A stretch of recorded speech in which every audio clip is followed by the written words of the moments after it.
The Colts have made their final quarterback move of the season, naming rookie Riley Leonard as the starter for this Sunday's finale.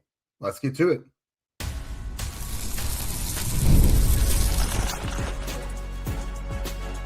You are Locked On Colts, your daily Indianapolis Colts podcast. Part of the Locked On Podcast Network, your team every day. All right, welcome to Locked On Colts, part of the Locked On Podcast Network, now the #1 sports podcast network out there. And today's show is brought to you by Gametime. Download the Gametime app, create an account, and use code LOCKEDONNFL for $20 off of your first purchase. What is up, everybody? This is Jake Arthur, the Indianapolis Colts beat writer for Roundtable Sports. And today, let's take you through the show here. So we're going to finish off some of the Q&A that you guys sent us earlier in the week, because you sent us a ton of stuff, and we just were not able to get to all of it yesterday. We're going to go over the Colts' initial injury report for their final game of the season that released today. And first, and really most importantly, we're going to kind of try to untangle this quarterback web that's been weaved a little bit this week. But Shane Steichen spoke today and kind of explained things, how they're going to go through it. So let's go ahead and dive into that first. So Riley Leonard has been named the starter for Sunday's game against the Houston Texans. That means Phillip Rivers is now on the sideline. Now, Phillip, would have had the option to just, go back home to Alabama and call it a day. And since he's no longer needed as the starter, just pack it up. But he is sticking around to help Riley Leonard as much as he can. He is going to be considered probably just the emergency third quarterback on Sunday. Now, Seth Henigan, who they signed to the practice squad yesterday, if he feels comfortable enough by the end of the week, he will be the backup behind Leonard. So if all goes to plan in Houston on Sunday, it's going to be Riley Leonard starting with Seth Henigan as the backup, and then you have Phillip Rivers likely as the emergency third quarterback. Now, where does that leave Anthony Richardson? He is still on injured reserve with his eye injury, and they are not going to activate him this year. So Anthony Richardson's time this season is done. He's still got some visual impairment that he's working through. He spoke today as well. Basically, he could see things downfield, but I think he called it like a 1 foot box or whatever it is, like his immediate surroundings. He has visual issues. He's had issues fielding snaps. I think shotgun snaps in practice, which I think he kind of attributed to just being off for a while. But I don't really know about all that, because that's kind of in a quarterback's natural rhythm. And if you're having issues seeing right up close, we've seen it in the media, like he has dropped some shotgun snaps in practice. So it doesn't sound like he was physically capable enough to play at any point this year. This would have been the final week they could activate him from IR anyways. They're not going to do that. So again, Riley Leonard is your starter against Houston, likely with Seth Henigan as the backup, who they signed to the practice squad this week. He's a rookie, I believe, undrafted out of Memphis. He looked all right when I saw him down in Mobile for the Senior Bowl back in January. So I wouldn't expect much from him if he were to play. And then again, with Phillip Rivers likely as the emergency third. Now, if Henigan doesn't feel comfortable enough, which realistically that could be an option, then Rivers would be the backup. So that is how it all shakes out with the quarterback situation. Now, this is tough. I mean, Houston their defense is #1 in the league, and right up there among the top in several categories. I think they're first in yards and points.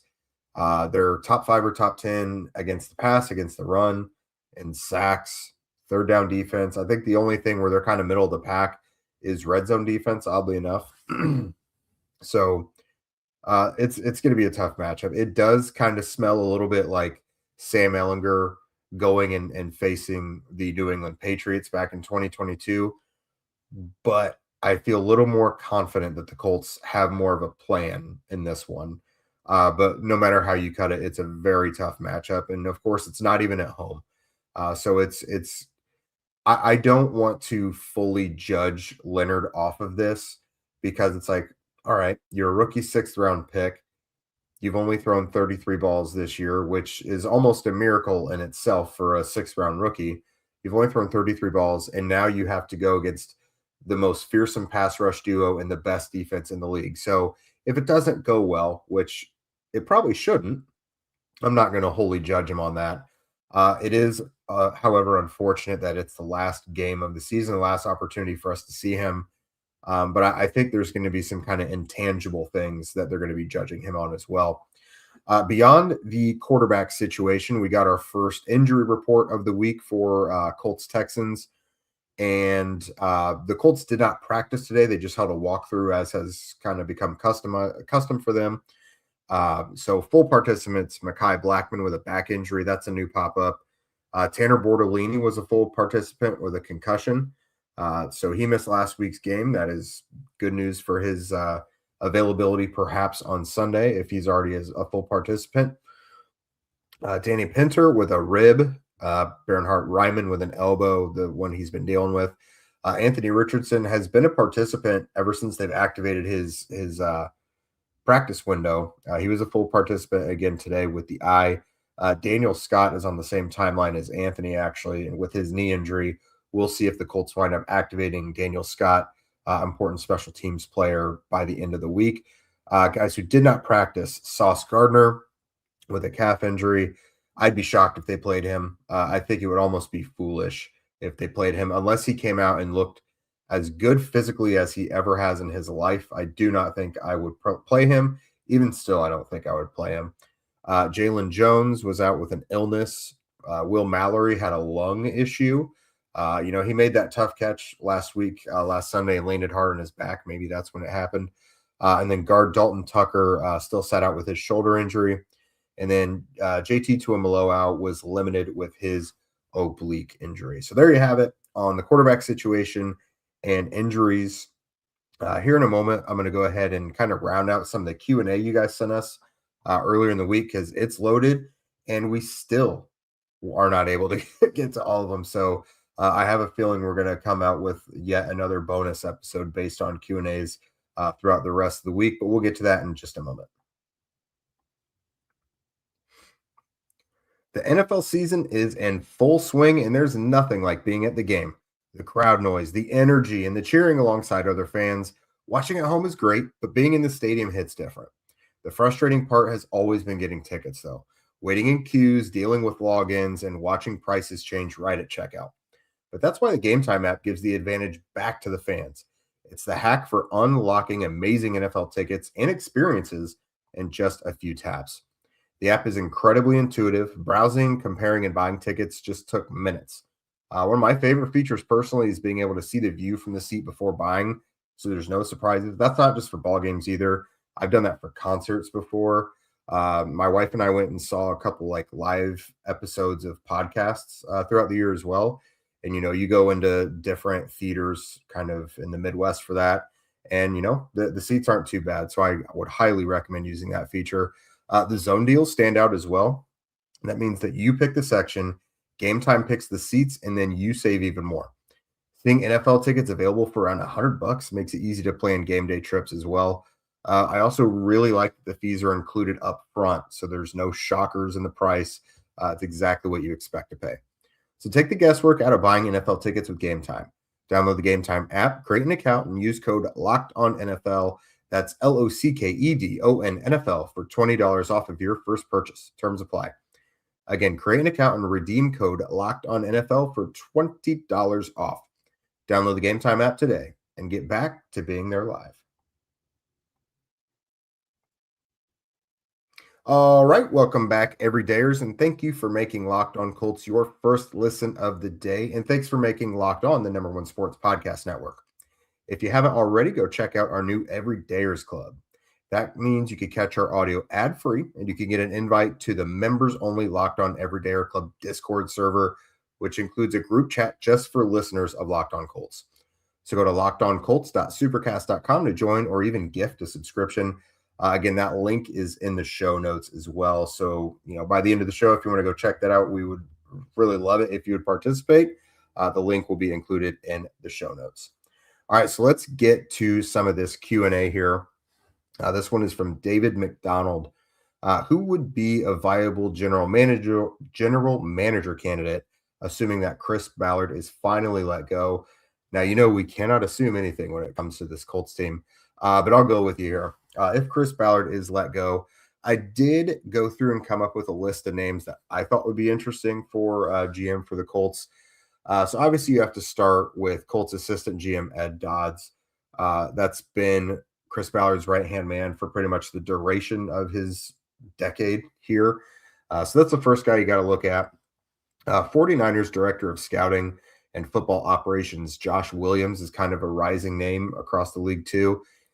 You look at a guy like Adam Peters, who came from the 49ers to the Commanders recently and helped kind of turn them around quickly. Josh Williams is a guy who's kind of held in high regard. Same thing for the Lions and assistant general manager Ray Agnew. I mean, look at what the Lions have done. I know they're missing the playoffs this year, but the Lions were the doorstop of the league for years and years and years, and they finally got good with the help of guys like Ray Agnew, drafting really well, fortifying their roster with pretty good free agent additions as well. Now, there are some guys here who they already have some Colts connections, whether it was recently or long ago, but there are still people in the Colts organization familiar with these guys. Giants assistant general manager Brandon Brown. Now, the Giants obviously are not a good team right now, but they're kind of in the midst of a rebuild. They have had some really solid additions that they've made, especially through the draft, getting guys like Brian Burns through trade. So Brandon Brown was in the Colts scouting department in 2015 and 16. Next up is Brown's assistant general manager, Glenn Cook. He was with the Colts from 11 to 12. The Browns are, I don't know, like the Browns should always probably be better than they are, but they really seem to botch the quarterback situation this year. They have some things left to do, obviously, in order to get back in the right direction.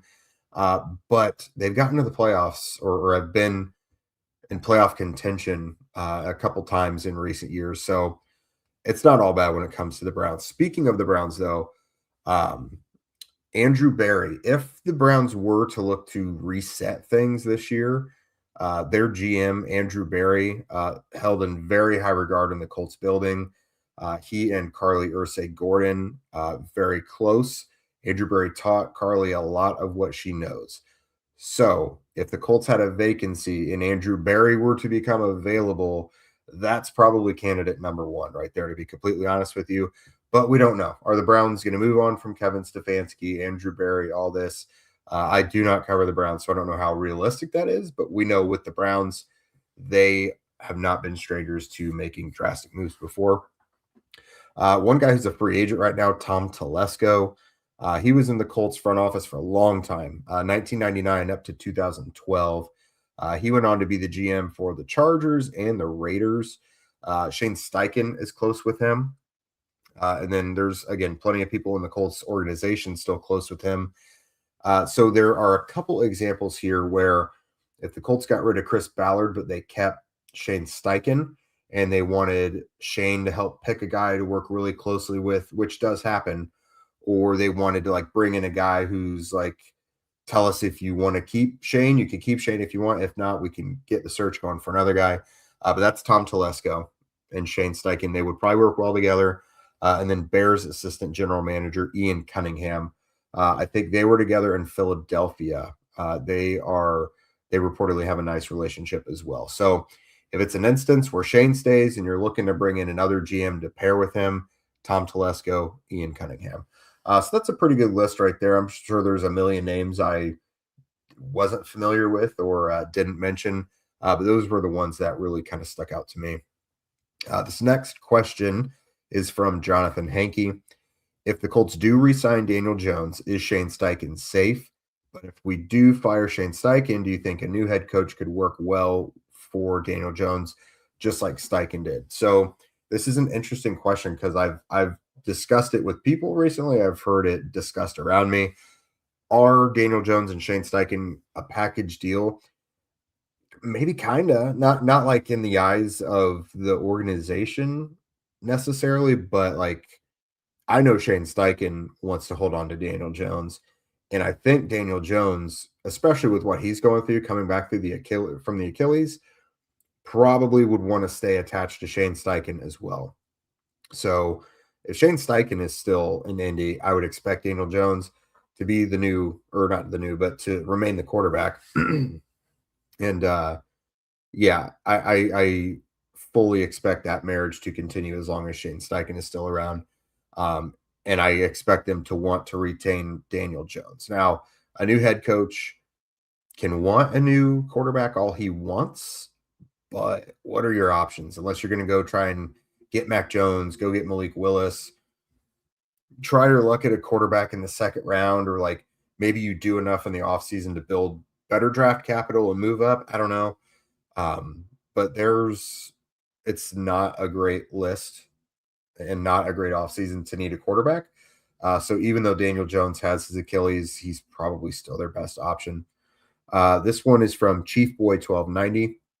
Will the Colts ever win an AFC South title this decade? So we're about to turn the clock to 2026, so there's only a few years left to do it.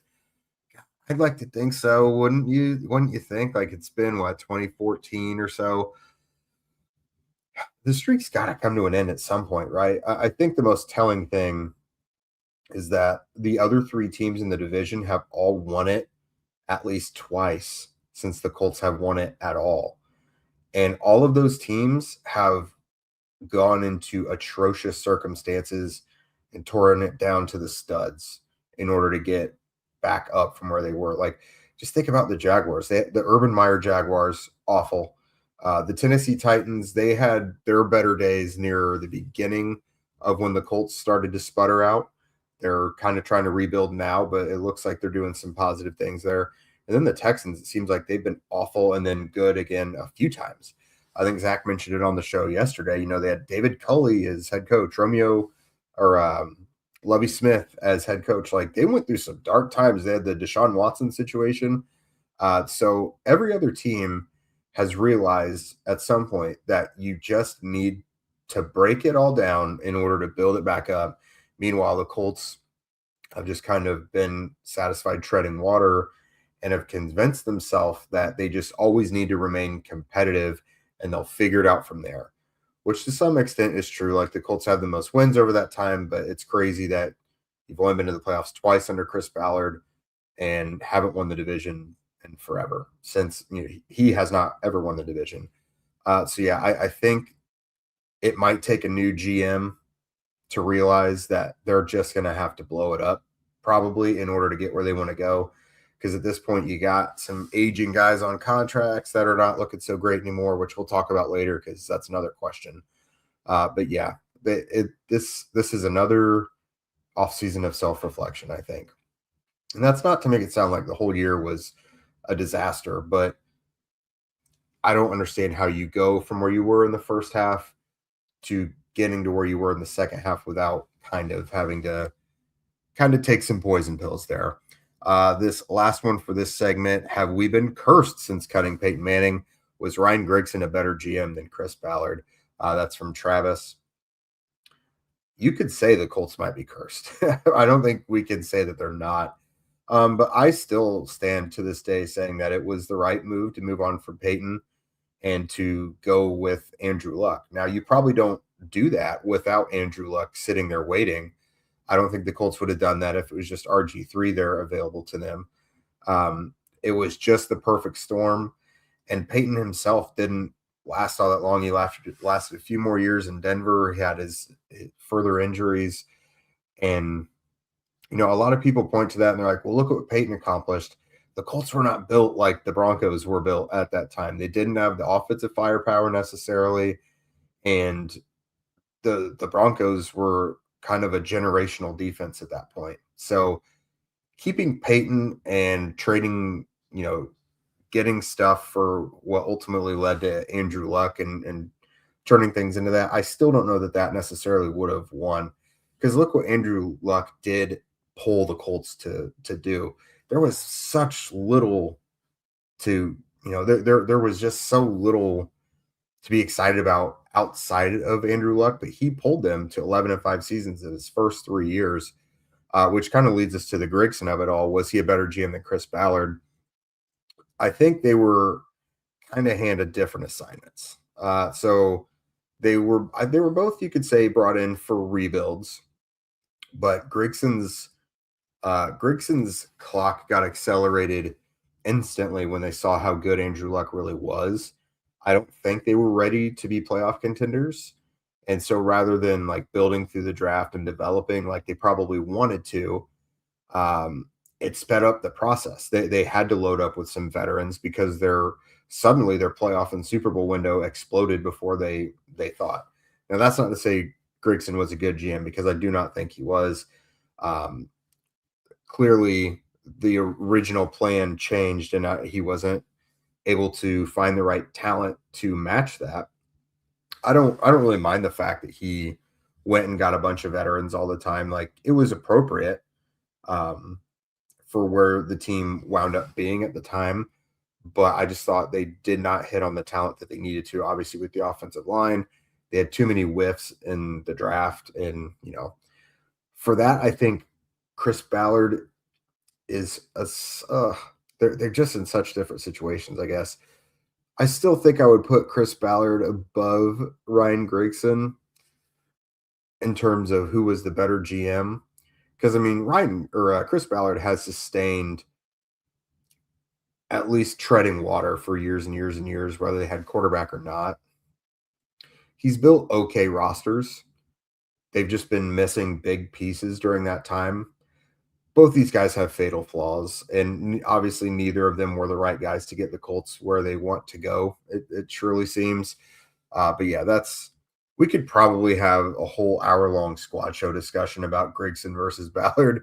So yeah, that I think luckily for Colts fans, that is a debate we're going to be allowed to have for years and years and years. There's probably no right answer, to be completely honest with you. All right, so we still have some more questions here left to get to. So let's get to those here on the other side.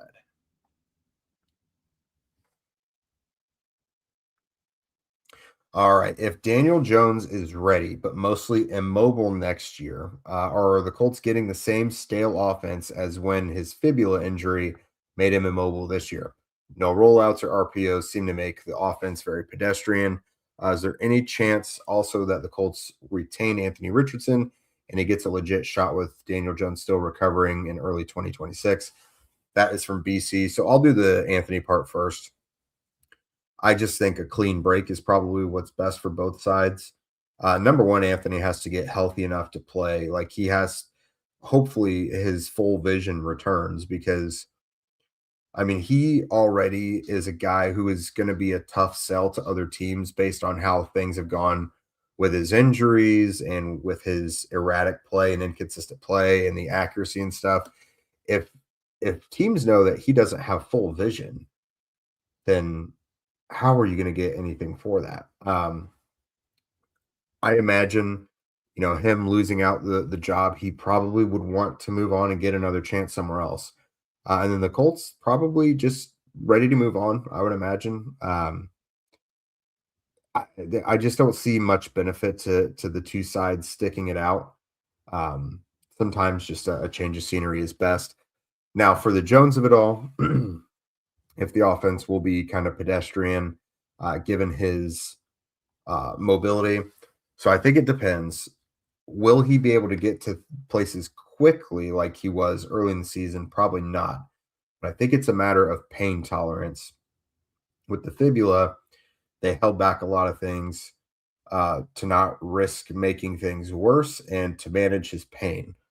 That's why they weren't, quarterback sneaks. And then for the first while, they weren't, doing bootlegs and things like that. He may not have his explosiveness coming back next year from the Achilles, but if he doesn't really have a bunch of pain and discomfort, they might still keep that stuff in there as long as he could get to the outside in a reasonable manner and pace. They're going to have all offseason to figure out how to navigate the offense with him coming back from an Achilles. Now, they do also hope and expect him to be ready to go for the start of the regular season, despite his Achilles surgery. So I don't think the Colts are really planning to have to start anyone else at the beginning of the year, because I think their hope is that they could kind of put all their eggs in the Daniel Jones basket from day one. All right, the next question here. What are the chances that the Colts move on from some of the older players on the defensive side of the ball? Maybe they can scrape out some late round picks for guys like Zaire Franklin, Kenny Moore, etc., and just go scorched earth on the entire roster. That's from Rello. So I think they're going to have to be a little creative and kind of hurt some feelings if they're going to pick up extra ammo in the offseason. You obviously don't have the first round pick. A lot of your cap space is already, and especially liquid money is kind of allocated for other certain spots.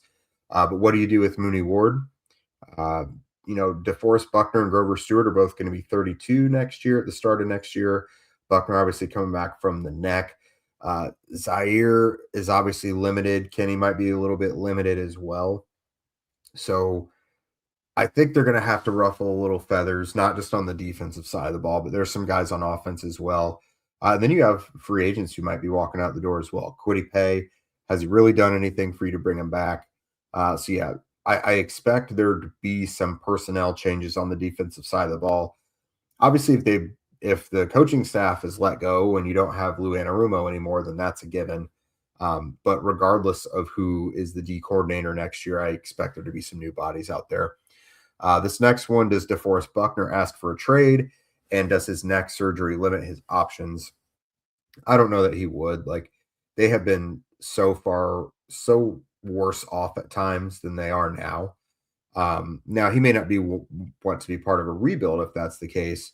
But you're probably right. Like, I don't know what his neck surgery prognosis is and like what all that. That's certainly, I think, going to play into what his interest would be around the league. Like, again, I don't know the specifics of it, so I don't want to dive into it too much. But I don't know that he would ask for a trade. I do think it would probably limit his options if he did the neck injury.